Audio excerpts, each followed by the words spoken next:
Hello students, welcome back to my YouTube channel Aryan education foundation, जहां पे हम provide कराते हैं हमारे कॉमर्स सेक्शन वाले बच्चों का कंप्लीट मैथ्स एंड अकाउंट्स की सीरीज।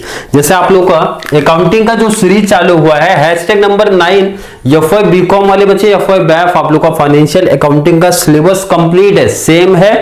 पेपर पैटर्न में थोड़ा सा डिफरेंट आपका चलता है कि बीकॉम क्लास का 20 मार्क्स का प्रैक्टिकल आता है ना, हमारे बैफ वाले बच्चों का 15 का आता है। बाकी कंप्लीट कहानी आपकी सेम चलती है।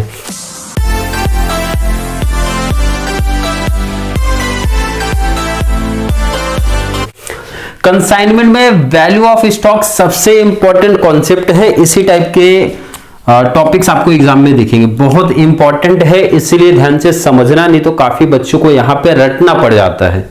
क्या कॉन्सेप्ट है उसकी बात कर लेते हैं कि अभी तक जो आपने जितने भी एग्जांपल्स आपने दिए, ध्यान से समझ, जितने भी एग्जांपल्स आपने किए अभी तक, एग्जांपल आप समझो कि मैंने पार्टी को सर 1000 यूनिट्स मैंने दिया था, तो पार्टी ने 1000 यूनिट्स क्या किया सर, सेल्स कर दिया। बट ऐसा प्रैक्टिकल नहीं है, हर टाइम ऐसा नहीं होगा 1000 मैंने दिया तो सर पार्टी ने 1000 का सेल कर दिया है। बहुत टाइम पे ऐसा होगा 1000 दिया बट पार्टी ने जो सर सेल्स किया है वो 800 यूनिट्स का ही हुआ है। तो वहां पे मतलब सर स्टॉक तो हमारा बचेगा, बट उसकी वैल्यू कैसे फाइंड आउट करोगे, मतलब अमाउंट कैसे निकालोगे, उसके लिए कॉन्सेप्ट आज पढ़ने वाले हैं सर। पहला तो फॉर्मूला क्या है स्टॉक का, मतलब जो वैल्यूएशन, जो 200 यूनिट्स बचेगा, यूनिट्स तो पता है सर, यूनिट्स तो पता है, बट उसका अमाउंट नहीं मिसिंग है। अमाउंट फाइंड आउट करने का formula cost of goods send multiply quantity in stock divide by quantity in send. Formula रटना है सर, पहला कॉन्सेप्ट बच्चों का डाउट, फॉर्मूला रटना है, बिल्कुल रट लो। और अगर समझ में आता है तो समझ लो कॉन्सेप्ट। देखो ये फॉर्मूला वैसे मैथ्स का ट्रिक है, बहुत इजी ट्रिक है, ध्यान से समझो आप। मैंने आपको दिया कितना सर, 1000 यूनिट्स दिया है, ध्यान से समझ लो, बहुत इजी एग्जांपल के थ्रू समझा रहा हूं। 1000 यूनिट्स जब मैंने आपको दिया तो टोटल खर्चा मतलब मैंने यहाँ पे कंप्लीट खर्चे की बात कर रहा हूं कि आपका कंसाइनर का एक्सपेंसेस भी आ रहा है, कंसाइनी के भी एक्सपेंसेस आ रहा है, बट कौन से एक्सपेंसेस आ रहे हैं उसकी बातें डिटेल बाद में देखेंगे। अभी आप एक एग्जाम्पल जस्ट समझो, 1000 यूनिट्स जब मैंने आपको दिया तो इस पे सर जो हमारा खर्चा आया ना 50,000 रुपीज का आया। कितना एक्सपेंसेस हमारा है सर, 50,000। तो अभी मेरा स्टॉक बचा कितने का है सर, 200 यूनिट्स का बचा है। तो मैंने पूछा उसका अमाउंट बताओ आप, क्या होगा। जब मैं आपको 1000 यूनिट्स सेल करता हूं, सेल नहीं सॉरी ट्रांसफर करता हूं, तो मेरा जो टोटल कॉस्ट आता है, टोटल एक्सपेंसेस आता है 50,000 आता है। अब ये अभी कोई बच्चा नहीं बोलेगा सर वो खर्चा कंसाइनी का डायरेक्ट है या फिर इनडायरेक्ट है, रिकरिंग है और या फिर कंसाइनर का खर्चा। अभी मैं सिर्फ एक एग्जांपल आपको समझा रहा हूं कॉन्सेप्ट, ये फॉर्मूला कैसे बना है। तो मैंने बोला टोटल आपका जो खर्चा आया, एक्सपेंसेस आया 50,000 का, और 20,000 यूनिट्स बचा है, तो उस बेस पे टोटल खर्चा कितना आएगा। तो ये जो है 5th 6th में एक मैथ्स था, तो सर उस केस में हमेशा क्रॉस मल्टीप्लाई करते थे। क्या करते थे सर, क्रॉस मल्टीप्लाई मींस तिर्यक गुणा करते थे। तो मैं आपसे पूछूं, देखो लिखते क्या थे, ये देखो आप sir 50,000 multiply 200 divide by 1000। Clear है, यही है कि नहीं। अब इसको मैं डिफरेंट थोड़ा लिख सकता हूं, देखो क्या डिफरेंट सर, 50,000 थोड़ा साइड लिख दिया, 200 डिवाइड बाय 100, यही हो गया फॉर्मूला। कैसे सर, फॉर्मूला कैसे, ये मैं पूछा 50,000 क्या है sir, sorry cost of goods send, कितने का कॉस्ट पड़ा है टोटल, मल्टीप्लाई 200 क्या है सर, जो वैल्यू बची है, क्वांटिटी इन स्टॉक, अभी कितना स्टॉक में है, डिवाइड बाई, सॉरी ये तो आपका 1000 था ना, 1000 क्या था सर, क्वांटिटी इन सेंड, मैंने कितनी क्वांटिटी सामने वाली पार्टी को सेंड किया है उसकी बात। ये तो हो गया फॉर्मूला। अगर ट्रिक समझ में आया तो बेस्ट है, अदरवाइज लास्ट एक ऑप्शन में आपको रटना पड़ेगा। क्लियर है, सॉरी।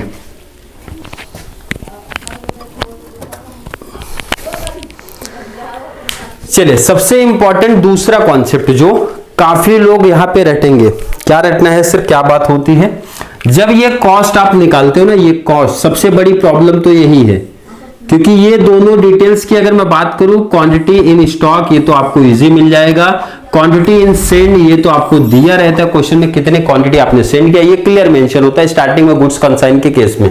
और स्टॉक कितना बचा सर, और सेंड जब आप करते हो जितना उसमें से सेल हुआ होगा माइनस करेंगे वो आपका स्टॉक बच जाएगा। क्लियर।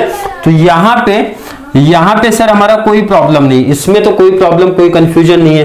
प्रॉब्लम यहां पे है कि ये कॉस्ट सर कौन सी कॉस्ट की बात हो रही है, यहां पे कॉस्ट ऑफ गुड्स सेंड में कौन सी कॉस्ट की बात हो रही है। तो देखो यहां पे सिंपल सा एग्जांपल मैं ले रहा हूं, पहले तो आप ये समझ लो concept. Expenses included in cost, कौन कौन से एक्सपेंसेस आप इंक्लूड करोगे इस कॉस्ट में, तो दो टाइप के हैं सर। एक तो कंसाइनर का जितना भी एक्सपेंस है उसको आपको ऐड करना है सर।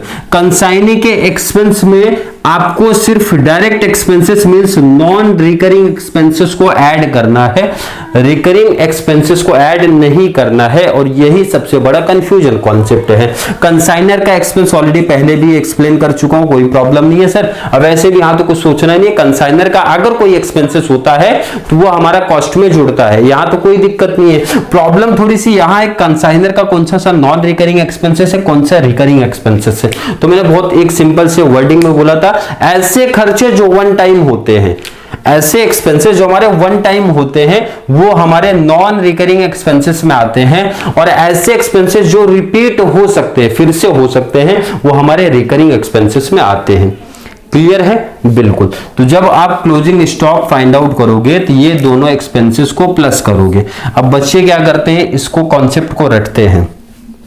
मैंने बहुत पहले तो सिंपल सी वर्डिंग में सिखा दिया कि जो एक्सपेंसेस हमारे रिपीट नहीं होते, फिर से रिपीट नहीं होते, उन खर्चों को आप ऐड कर दो, और जो खर्चे हमारे सर रिपीट होते हैं उनको आप क्या कर दो सर, ऐड मत करो। क्लियर है। और एग्जाम में एक दो एक्सपेंसेस यहां से जरूर रखते हैं ताकि बच्चे गलती करें, सब एक्सपेंसेस को प्लस कर दे। तो यहां पे एक्सपेंसेस को हमको ध्यान में रखना है, जैसे नॉन रिकरिंग एक्सपेंसेस आपको याद होने चाहिए सर, जितने भी हमारी ड्यूटी होती है, custom, octroi, dock duty and carriage freight जो हमने पे किया है गोडाउन तक, सामान को गोडाउन तक ले जाने में, और एक लास्ट अनलोडिंग चार्जेस अगर है हमारा तो वो, एंड रिमेनिंग जो बच गए वो हमारे रिकरिंग एक्सपेंसेस में आते हैं, जैसे गोडाउन का रेंट हो गया, वेयर हाउस चार्जेस हो गया, बैड डेब्ट्स हो गया, डिस्काउंट हो गया, insurance of goods at godown, office expenses, selling expenses, distribution expenses.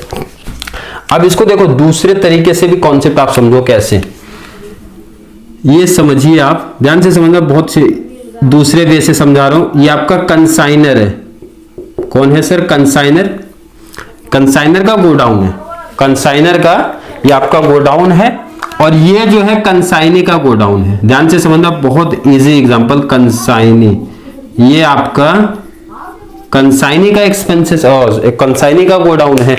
अब जब कंसाइनर, ध्यान से समझो, कंसाइनर जब यहां से गुड्स अपना निकालेगा, ध्यान से, बहुत इजी तरीके से एग्जांपल आप समझना, कंसाइनर ने जैसे ही गुड्स यहां से निकाला तो पहला जो आता है एंट्री, हमको पता है sir, goods send on consignment, goods send on consignment, goods send on consignment, पहला तो यही एंट्री पास होता है, पहला ये हो गया सर।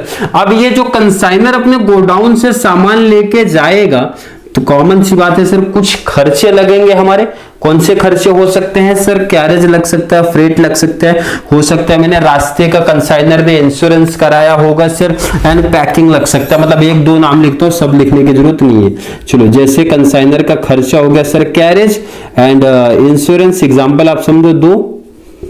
क्लियर। अब पार्टी को, मतलब कंसाइनी को मैंने गुड्स यहां पे दिया, एग्जांपल आप समझो मैंने रेलवे से भेजा, मुंबई से दिल्ली, तो दिल्ली के रेलवे पे आएगा आगे का सामान, तो ऐसा तो है नहीं कि जो हमारी रेलवे में भेजूंगा उसके गोडाउन तक जाएगा सर, जो भी उनका स्टेशन होगा वहां तक जाएगा, और उसके बाद वहां से उनको लेके जाना पड़ेगा। मतलब जब आएंगे भाई, ये आपका रेलवे हो गया, रेलवे स्टेशन हो गया, तो यहां से जब लेके जाएंगे तो पहले तो कुछ चार्जेस वहां पे करेंगे, कोई चार्जेस पे करेंगे सर यहाँ पे, और उसके बाद यहां से अपने गोडाउन तक ले जाने के लिए सर फिर से ये कैरेज पे करेंगे, और हो सकता है रास्ते का कोई इंश्योरेंस भी करवा ले स्टॉक का। मतलब इस तरीके से कुछ खर्चे यहां पे भी करेंगे, और जब ये गोडाउन में पहुंच गया तो यहां पे भी कुछ खर्चे होते हैं, जैसे इसका रेंट हो गया, ये सब खर्चे हो गए। तो आपको थोड़ा ध्यान से समझना है, क्या समझना है सर, ये जो एक्सपेंसेस आपने किया, कहां से ध्यान रखना, ये जो आपने एक्सपेंसेस किया है अंदर नहीं, बाहर, और यहां भी बाहर। मतलब सर समझा नहीं, ये डायग्राम भी है, बहुत अजीब ही दिख रहा है डायग्राम, वैसे अच्छा नहीं है मेरा, बट कॉन्सेप्ट आप समझो क्या बोला जा रहा है। कंसाइनर के गोडाउन के बाहर, गोडाउन से जैसे ही गुड्स निकला वहां से लेके खर्चा कंसाइनी के गोडाउन के इंटर होने तक के खर्चे। मतलब यहां सिंपल सा ध्यान से सुनो, फिर से सेंटेंस क्या बोल रहा हूं। कंसाइनर के गोडाउन से जैसे ही निकला, जैसे निकला तुरंत वहां पे देखो बॉर्डर लाइन कर दिया हूं, टोटल खर्चा जुड़ते रहो, ऐड करते रहो, ऐड करते रहो, ऐड करते रहो सर। कहां तक? जैसे कंसाइनी के गोडाउन में इंटर होगा सर, वैसे ही वो एक्सपेंसेस हमारे रुक जाएंगे। ये जो बीच में जितने भी एक्सपेंसेस होंगे, जितने भी एक्सपेंसेस यहां के बीच में हुए, दोनों गोडाउन के बीच में हुए, बीच में मतलब गोडाउन तक, गोडाउन के अंदर नहीं, तक की बात हो रही है, तो उन खर्चों को जोड़ना है। यही दो खर्चे हैं आपके, जो मैंने यहां लिखा है कि भाई आपको इंक्लूड करना पड़ेगा, क्योंकि उसके अंदर जब गोडाउन के अंदर शिफ्ट हो गया तो वो जो खर्चे होते हैं सर यहां लिखा गया है। गोडाउन का रेंट हो गया, वेयर हाउस का चार्जेस हो गया, बैड डेब्ट्स होगा, बैड डेब्ट्स रास्ते में थोड़ी होगा, जब सेल करेंगे तब होगा। तो ये कॉन्सेप्ट आप समझो बहुत डीप में। एंड डिस्काउंट हो गया, डिस्काउंट सब जब सेल करते हैं तब रास्ते में थोड़ी सेल होगा भाई, वो तो वहां जाएगा तब सेल होगा। तो मतलब यहां पे एक तो ये ट्रिक है, आप समझ लो इस तरीके से, पहला। सेकंड ट्रिक आपको ये समझा दिया हूं कि नॉन रिकरिंग एक्सपेंसेस को आप ये समझ लो वन टाइम खर्चे होते हैं, एक बार रास्ते में खर्चे किया फिर से थोड़ी करना पड़ेगा। बट यहां जब गोडाउन में जाता है तो हो सकता है गोडाउन पहले मंथ आपका गुड्स ना बिके, सेकंड मंथ बिके, मतलब सेकंड मंथ में भी रेंट पेमेंट करना पड़ेगा सर। मतलब ये सब चार्जेस रिपीट हो सकते हैं। अलग अलग तरीके से कॉन्सेप्ट आपको समझा दिया हूं। तो सिंपल सा नेक्स्ट टॉपिक में बात करेंगे सर, ये फॉर्मूला कैसे अप्लाई करना है, प्रैक्टिकल क्वेश्चन में क्या क्या आता है। अभी आपको बहुत सिंपल सा ध्यान में रखना है, ये कॉस्ट की बात क्या क्या जुड़ेगा, क्या क्या ऐड होगा सर। कंसाइनर का एक्सपेंस, कंसाइनी का नॉन रिकरिंग एक्सपेंसेस, रटने की जरूरत नहीं है, कॉन्सेप्ट बता दिया हूं। आई होप हर एक बच्चे को समझ में आ गया होगा। फिर भी कॉन्सेप्ट नहीं क्लियर है तो सर क्लियर कमेंट ऐड कर दो, सर कॉन्सेप्ट नहीं क्लियर है, थोड़ा बहुत डाउट कंफ्यूजन है, और जैसे ही प्रैक्टिकल देखोगे 100% कॉन्सेप्ट क्लियर हो जाएगा। क्योंकि आज मैंने प्रैक्टिकल कॉन्सेप्ट नहीं लिया, सिंपल सा पहले आपको कॉन्सेप्ट बताया हूं, क्योंकि कॉलेज में काफी बच्चे किए होंगे तो अब और क्लियर कॉन्सेप्ट उनका हो गया होगा, किस तरीके से क्लोजिंग स्टॉक फाइंड आउट करते हैं हम लोग। फिर भी किसी बच्चे को डाउट कंफ्यूजन है जल्दी से कमेंट में ऐड कर दो, सर डाउट कंफ्यूजन है, या फिर प्रैक्टिकल के बाद भी अगर डाउट कंफ्यूजन होगा, जैसे #10 लेके आ रहा हूं क्लोजिंग स्टॉक का प्रैक्टिकल, #10 के बाद हम जाएंगे सीधा प्रीवियस ईयर का जितना भी पेपर शेट मेरे पास पड़ा है, डिस्टेंस का, रेगुलर का, बैफ का, तीनों का कंप्लीट प्रीवियस ईयर का पेपर सीधा सॉल्व करके आपको दिखा दूंगा, कैसे क्वेश्चन पूछे जाते हैं, क्या क्या अकाउंट्स बनते हैं, कौन सी जनरल एंट्री पास होती है, कंप्लीट कॉन्सेप्ट कि मतलब पेपर में आपको कैसे लिखना उसकी बातें बता दी जाएंगी। क्लियर है? आई होप हर एक बच्चे का कॉन्सेप्ट क्लियर है। तो चलिए मिलेंगे नेक्स्ट क्लास में जहां पे हम लोग बात करेंगे कंसाइनमेंट के क्लोजिंग स्टॉक वाले सम के बारे में। तब तक के लिए थैंक यू सो मच।